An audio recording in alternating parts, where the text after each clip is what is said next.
Good morning, Tuesday morning transformation. And we always have a question for you. Are you ready for today's mind transforming question? Who are you listening to? Like, what are you talking about? Okay, who are you listening to? So here we go. We're spiritual beings living our human experience for the purpose that only we came here to do. We have all the gifts, unique gifts and talents to fulfill our soul purpose because we were never born, we'll never die. Our spirit comes into this body. We're here using this physical body as a vehicle to create a very specific purpose. We have all the gifts and talents we need. There's no reason to compare. There's no reason to compete. A person who may be doing great things in their life, they have all the gifts they need. They would fail miserably at our purpose, and we would probably fail miserably at theirs. So the whole thing is, we have our own life purposes. Now the challenge is, and especially today, we run into a bunch of people that want to give us their opinions, right?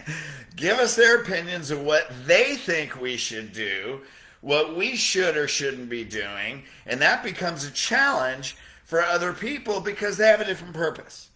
They have belief systems that are running their life, and we're running into this, especially today, because we have so many outside influences that people are living an outside-in reference point.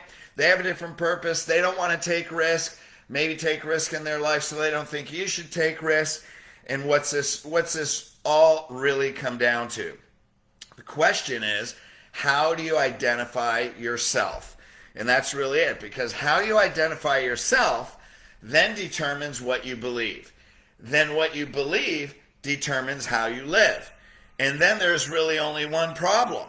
So the first thing is, how do you identify yourself? The problem that creates, you only have one problem ever in your life. You only have one problem, and that is your level of consciousness.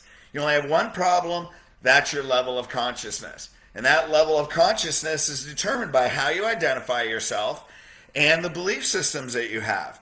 So let's just give an example. Hey, if you got a bunch of non-forgiveness in your life, you've gone through your past and you believe and you identify yourself as I am who I am because of what I've been through in my life, then you're going to carry your past with you. You're going to carry resentment. You're going to carry guilt. And then you may go have some depression. And then what you're going to do is you're going to project that onto other people. Now, these are the people that are telling you what to do and what not to do. I coach a bunch of people, not only chiropractors, but in the general public, and they say, your parents want you to play it safe and go to school and get a job. And today we're in a very entrepreneurial world. So we have all these belief systems of people that we respect. And then how many times I hear it all the time, being that my purpose is to help people live their purpose. I run into people that became a doctor because their mom wanted them to, or, they became a dentist, or they became a lawyer, or they did all these things.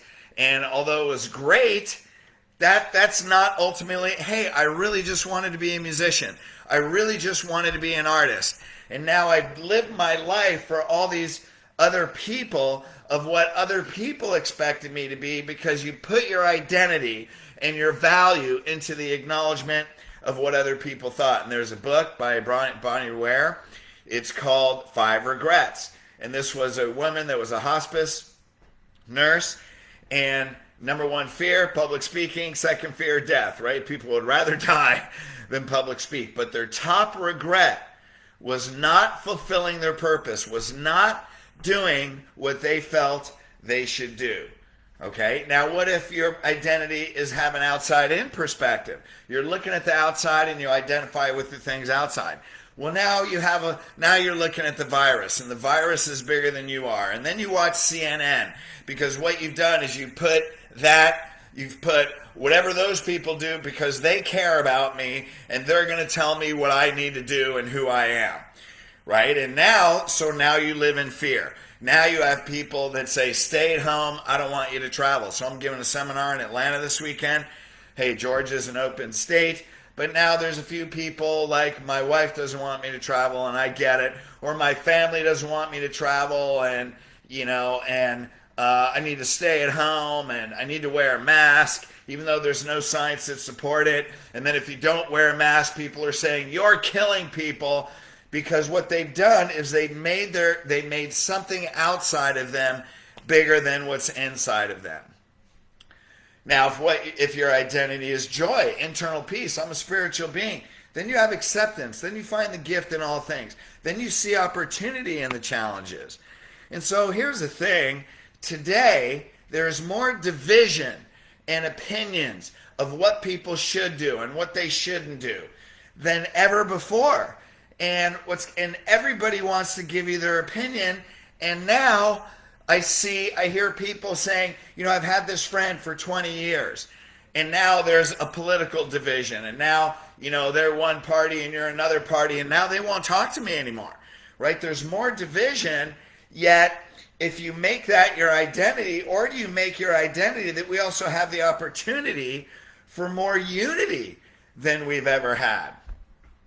So I remember when I was 35, I was getting a divorce. We were living in North Carolina, and I went to the pastor and I said, look, I'm having these challenges in marriages, and I'm going to get a divorce. And the pastor said to me, if you get a divorce, you will fail in your life, and evil will follow you. And that's what the pastor said to me. If you get a divorce, evil will follow you for the rest of your life.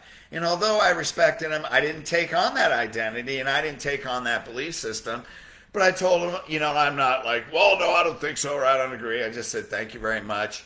He being in that church did elevate my spirituality and my awareness. So I thanked him and I moved on. How many times?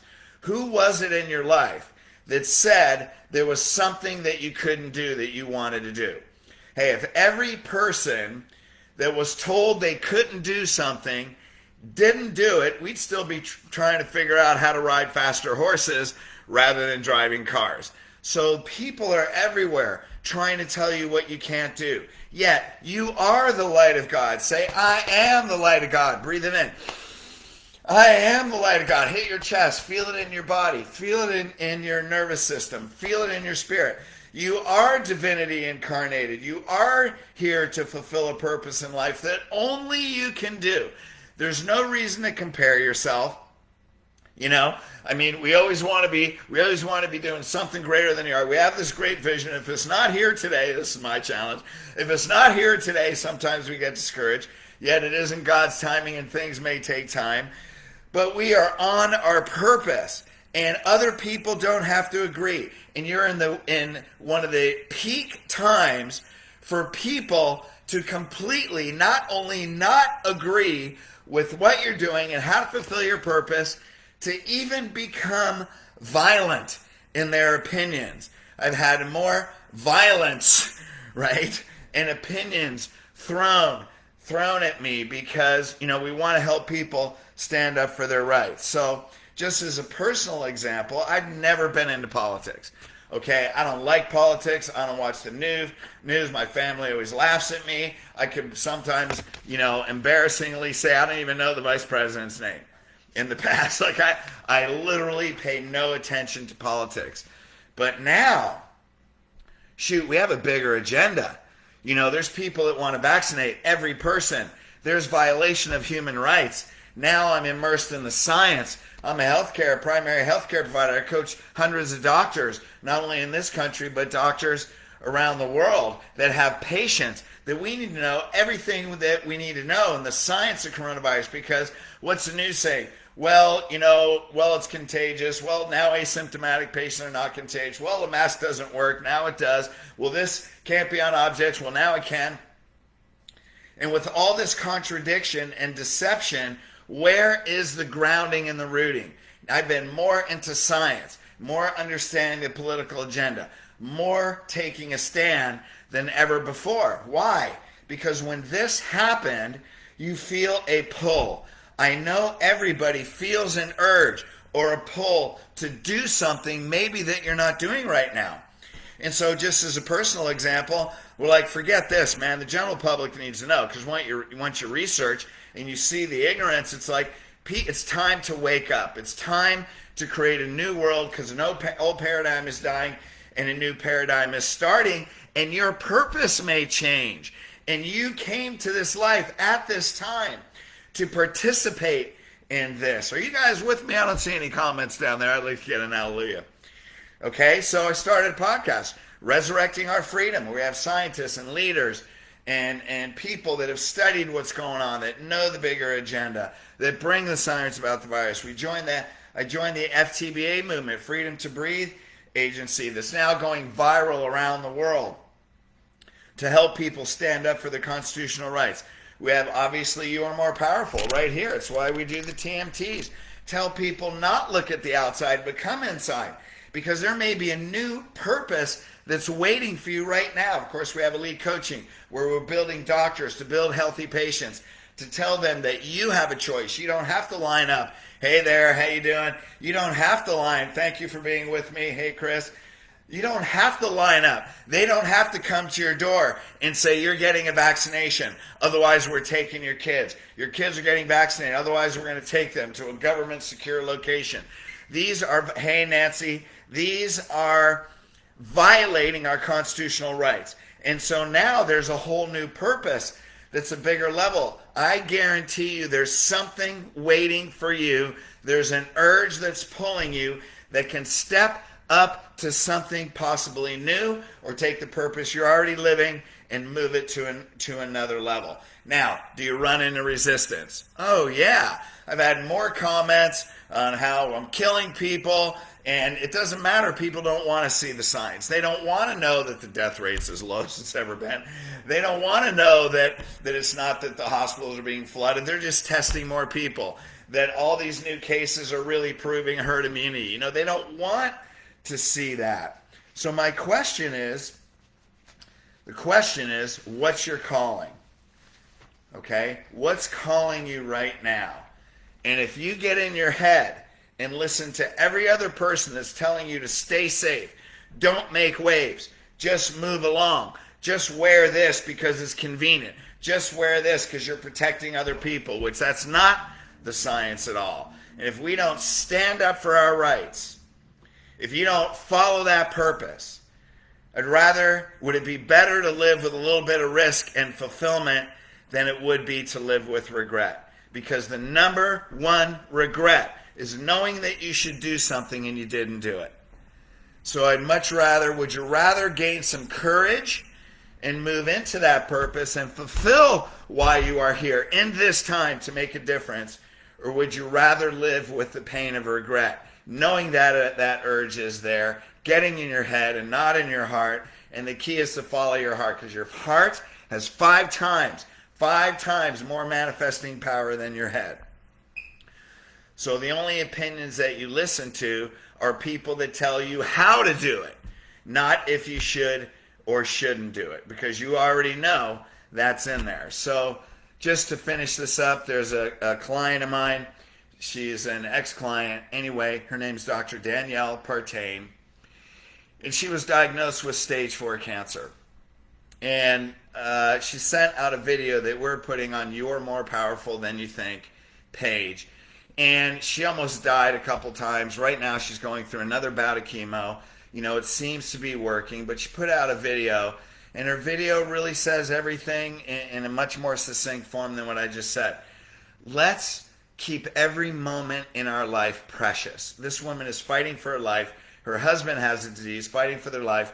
They both can't work because they're sick. They're both fighting for their life, and they're asking for donations. And so we put that up. I just encourage you, whether you donate or not, I would encourage you to donate, because imagine being in a situation, you and her husband, both life-threatening situations. It doesn't get any harder than that. And what does she say? Every moment is precious. And I'm paraphrasing, whatever you have to do, you know what your purpose is. I'm paraphrasing. Just go out and do it. Just go out and do it. And enjoy every moment, because life sometimes is shorter than we think. Time flies by. We have that urge. That's why our spirit came into life. So go listen to this video. Go be invited to the You're More Powerful Than You Think page, because we pray for the outcome of life for Danielle and her husband. I don't know what their sole purpose is or what this has planned, but either way, if we can make this video go viral, not just for donations, but to help her purpose be fulfilled, that everybody enjoys their life. They treat life, every precious moment, and stay present. There it is right there. Thank you. Look, don't give up. Don't ever give up. Thank you, Kelly, for putting that up there. And one of the most important things, not only be in joy, but you know what your purpose is. Go after it. And even if you don't know, move from your head to your heart so it can be revealed. And don't hesitate. So let's do that. Go to You're More Powerful Than You Think Facebook page and join. And then when you join, hey, I took everybody through the healed system in the last week. Watch those lives, gang. I mean, they're 5 1-hour experiences. Just go through those and share them. And let's, in this world where there's so much change, thank you, Kelly, where we can make a difference, where our life can make a difference in everybody's life. Okay, love you guys. Thanks. See ya.